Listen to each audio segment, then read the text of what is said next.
Allah gives you da'wah through 4 stages. Da'wah means an invite. Allah invites you back through 4 ways.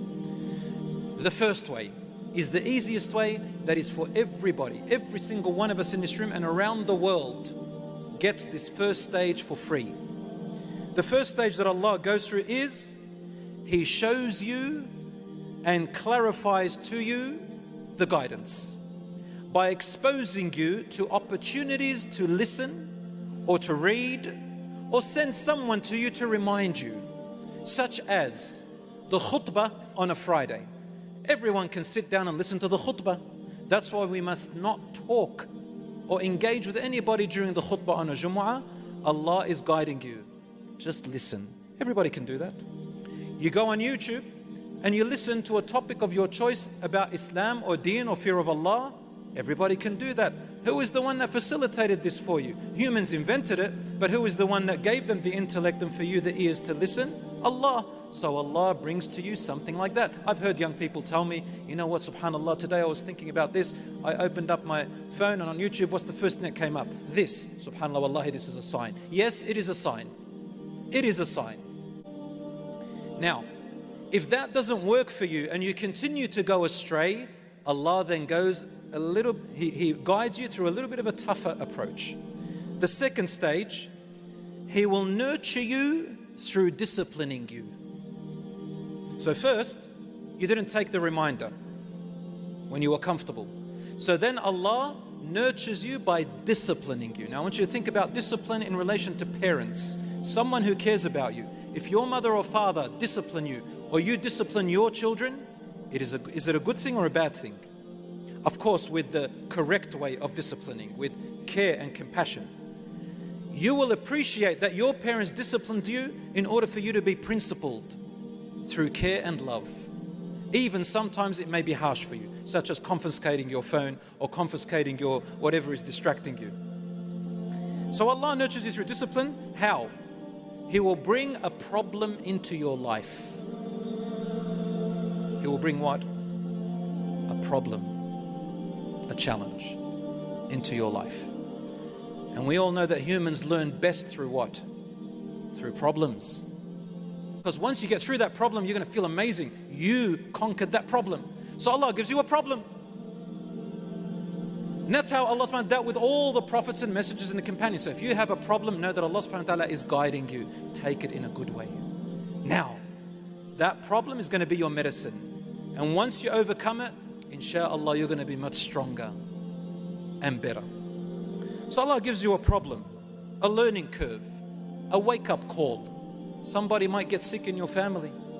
A death may happen and you attend a funeral. You may see somebody get run over. You may have an accident, God forbid. You may lose something. You may be tested a lot or a little bit, depending on how severe you need that guidance. Then if that doesn't work, Allah will intensify a little bit more to the third stage. The third stage is He will bring you something compelling. The problem is up to you how you want to face it.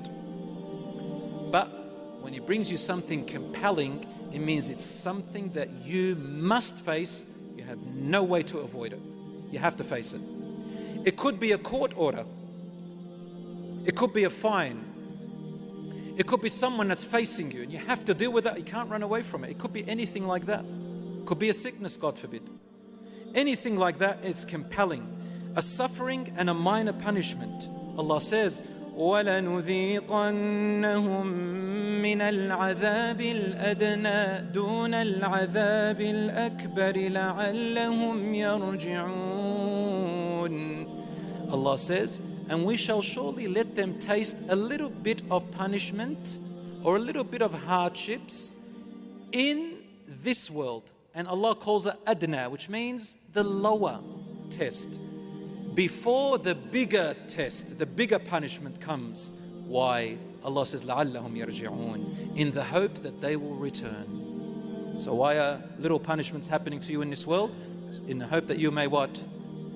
Return. So you can stand up again. If that doesn't work, no reminders, no problems, no compelling situations, over and over and over, and they accumulate, and we decide to run away from Allah to everything else to numb our desires and our fears.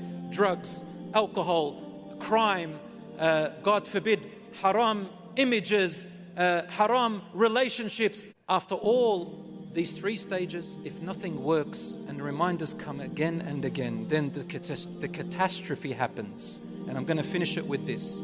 Do you know what the catastrophe is? What do you think it is? Huh? What do you think the catastrophe is? If all the reminders come to the person and the person does not wake up and return, what is the catastrophe that Allah brings you? You might think death, sickness, Allah's going to send a lightning bolt, a lightning on you, someone's going to murder you, someone's going to go from your family, something terrible is going to happen, you're going to lose your business. No. None of that is going to be the catastrophe. You'll be surprised to know that the final catastrophe will be Allah just lets you go. He just lets you go. Do whatever you want.